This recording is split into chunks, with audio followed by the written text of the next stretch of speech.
اللہ اکبر اللہ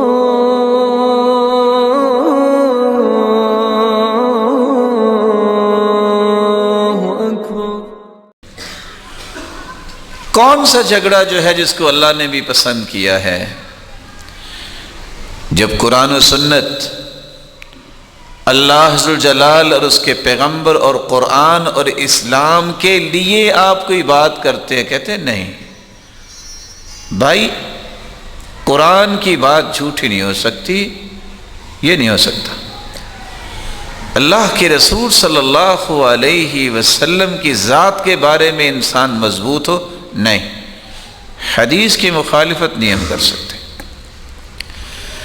دین کے بارے میں اور اللہ کے فیصلوں کے بارے میں نہیں، اللہ کا فیصلہ غلط نہیں ہو سکتا، میں غلط ہو سکتا ہوں، آپ غلط ہو سکتے ہیں، لیکن اللہ ذوالجلال نے جو فرما دیا ہے اس میں کوئی نقص نہیں ہو سکتا۔ میری فہم میں نقص ہو سکتا ہے کہ میں نے صحیح سمجھا نہیں ہے، لیکن یہ نہیں ہو سکتا کہ میرے مالک کی بات ہو اور اس میں کوئی خلل ہو، اس میں کوئی نقص ہو، ایسا نہیں ہو سکتا۔ اس بنیاد پہ اگر آپ دلائل پیش کرتے ہیں اسے قائل کرنے کے لیے تو یہ جھگڑا بہت اچھا ہے، یہ نصیحت بہت اچھی ہے، یہ دلائل کا تبادلہ بہت اچھا ہے اور اس کی ضرورت ہے۔ اگر آپ ہر چیز پہ ہی خاموش رہیں گے، کوئی اللہ ذوالجلال کے خلاف بولتا رہے، جیسا کہ آج کل ملحدین کہتے ہیں کہ کہاں ہے اللہ،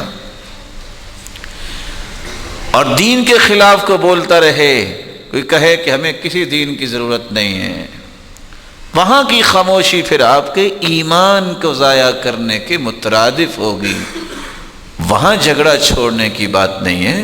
اسلام کے اصولوں پہ کبھی سودے بازی نہیں کی جاتی۔ قرآن مجید میں اللہ ذوالجلال نے اس لیے فرمایا ادعو الى سبیل ربک بالحکمت والموعظۃ الحسنہ وجادلہم باللتی ہی احسن۔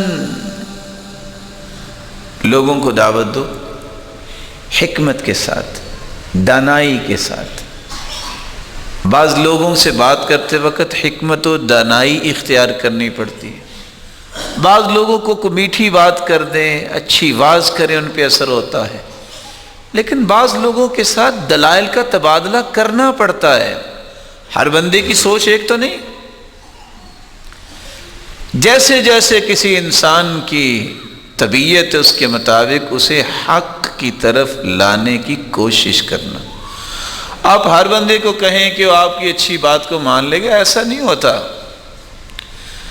اور ہر بندہ جو ہے وہ اس سے آپ دلائل پیش کرتے جائیں اس کو سمجھ نہیں آئے گی۔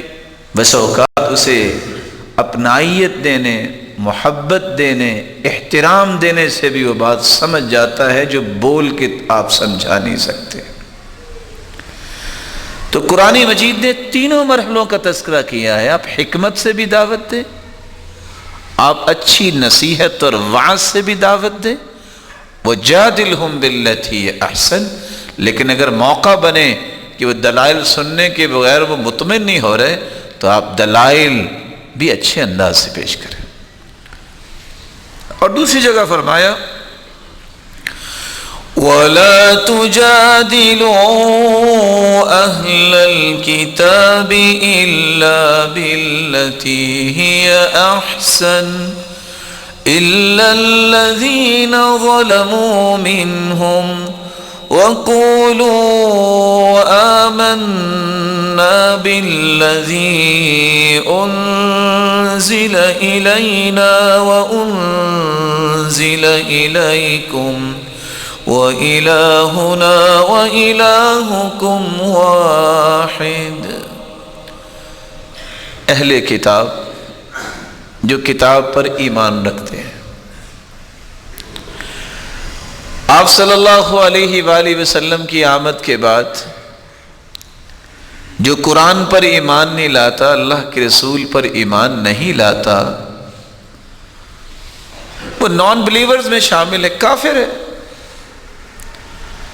کافروں سے بھی اگر آپ کی بات ہوتی ہے تو آپ کو اپنے اخلاق سے گرنا نہیں چاہیے، آپ کو اپنے اس بلند مقام سے نیچے نہیں آنا چاہیے، تاکہ اس کو بھی یہ احساس ہو کہ ہاں حق یہی ہے۔ تو اللہ تعالیٰ نے اہل کتاب کے ساتھ بھی جدال کے معاملے میں فرمایا کہ تم جدال کر سکتے ہو، لیکن انداز آپ کا اچھا ہونا چاہیے۔